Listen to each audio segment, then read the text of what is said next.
Hivi kwa kawaida kuna sababu za kidaktari au sababu za kiafya zinazosababisha mtu ajichubue? Zipo.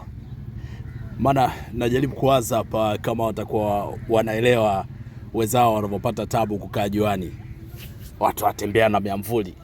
Unajua watu wanajikinga kwenye sehemu moja tu ya uso. Jua lisiwapigia sana kwa sababu wao wanachomeka ile. Yaani wao na wazungu wanakuwa wana tofauti, au wanajichubua ili waende sawa na wazungu kama ambavyo inaonyesha wote wanakuwa wanaogopa jua. Ma skin care ya kutosha, after the skin doesn't care. Kwamba unajipiga ma skin care ya kutosha afu ngozi yenyewe haijali wale. Unajua ile. Sema serious, true story. Wanapata tabu sana wameshikaji wanaojichubua. Ni madada na makaka wote.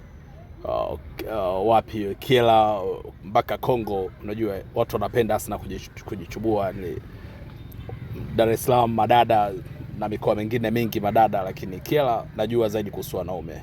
Acheni hizo.